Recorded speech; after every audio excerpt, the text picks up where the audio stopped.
समधी का बहिन छिनार पुकार खाए फार फार के। समधी का बहिन छिनार पुकार खाए फार फार के। पुकार खाए फार के चलेली झार के। पुकार खाए फार के चलेली झार के।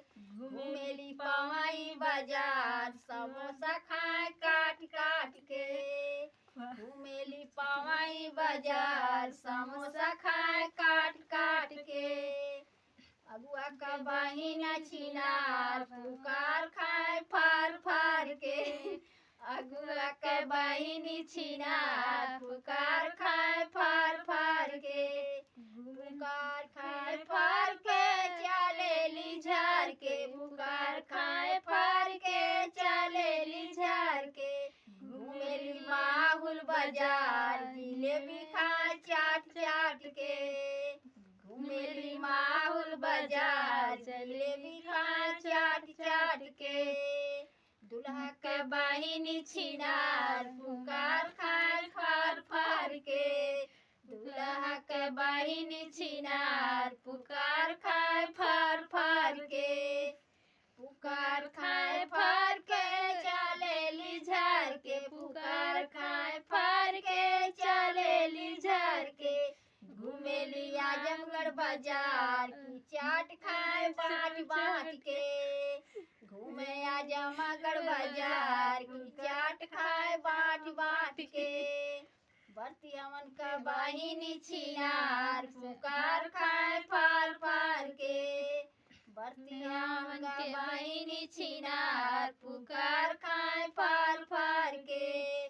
पुकार खाए फार के चलेली झार के। पुकार खाए फार के चलेली झार के। घूमेली पवाई बाजार की बीड़ी पिए फूक फूक के। घूमेली पवाई बाजार के बीड़ी पिए फूक फूक के। समधी का बहिन छिनार पुकार खाए फार फार के। समधी का बहिन छिनार पुकार खाए फार फार के।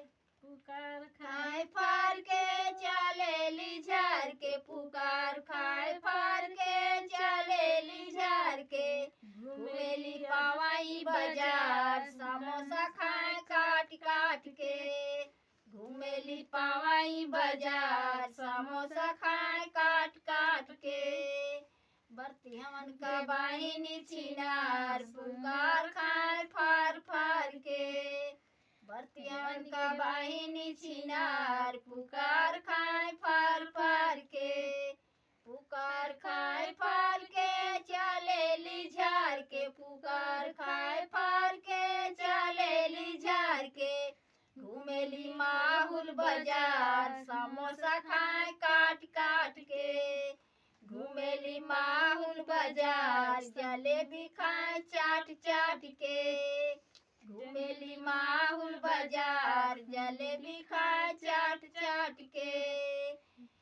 दुल्हा का बहिन छिनार पुकार खाए फार फार के।